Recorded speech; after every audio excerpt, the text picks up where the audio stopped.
Ren.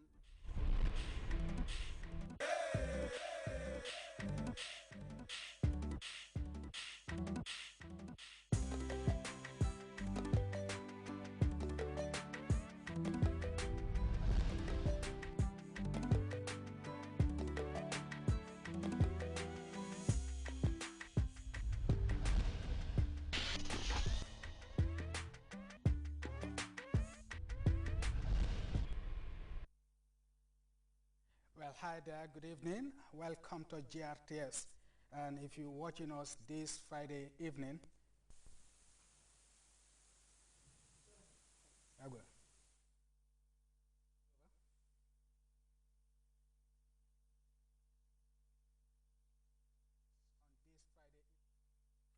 you're welcome to this panel discussion on disability employment service.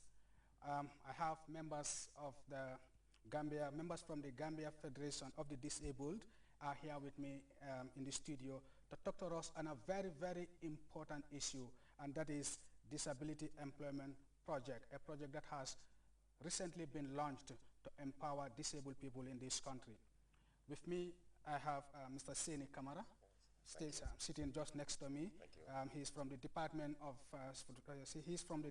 Social Welfare and also a member of the steering committee of the Disability Employment Service Project. Next to Mr. Kamara is Teresa Colley. She is the project officer of the Disability Employment Service Project. And also sitting on my immediate left is Bakari Sane. Idrissa Korita. Korita is the project coordinator. And we also have Mr. Bakari Sane. He is our sign language interpreter. Gentlemen and a lady, welcome to the program. Thank you very much, Mr. Jallo. Like I said, this is a program aimed at telling people the importance of disability employment service in this country. This is a project that has been funded by different organizations to make sure that the issue of people living with disability in the country are really portrayed. Without wasting much time, start with Seni, who is going to give us an overview of disability in the Gambia. Thank you very much, Mr. Jallo. It's my pleasure to be here, and I want to say hello to our dear viewers and listeners of this very important program. Like with your introduction, I would want to give a bit of information in the area of disability, and of course touching part of the statistics that tells us the prevalence rate of disability in the Gambia and the magnitude of disability in the Gambia that is affecting all of us. To start with, if we really want to talk about disability, we could say that yes, disability is a cross-cutting issue. It does not know any boundary, and nobody is immune.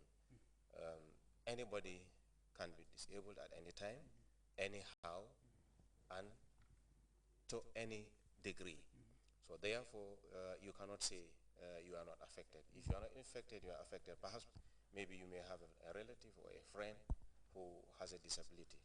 And in the event that those people are also affected, you are also directly or indirectly affected.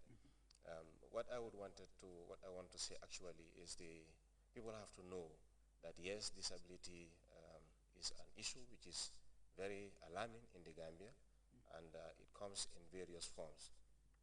Just to give you a brief condition analysis of the various disability conditions, we can talk about the physical, the seeing, and the hard of hearing, which of course forms 48%, of the total number of disability in the Gambia.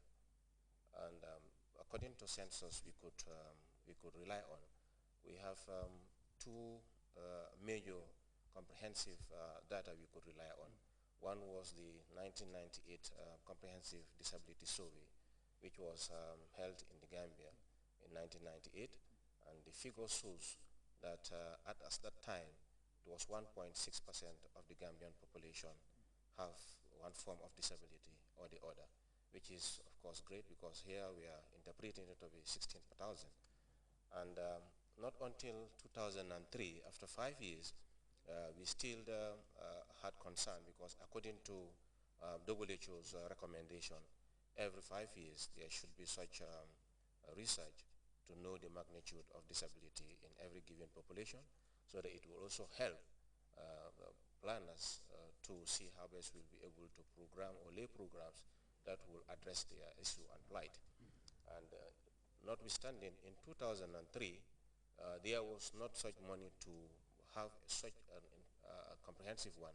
But then we are lucky that there was this national housing, population census, which actually had some questions relating to disability, so that we can see what will provide us in the results. But unfortunately, it almost went double because the figures showed 2.4% of the population as compared to 1998, which was 1.6%. So you can see it's almost double in 5 years. So imagine now what would happen as when we are talking about 2013, and we are expecting with the next national population census, at least we should be expecting that the trend is going up.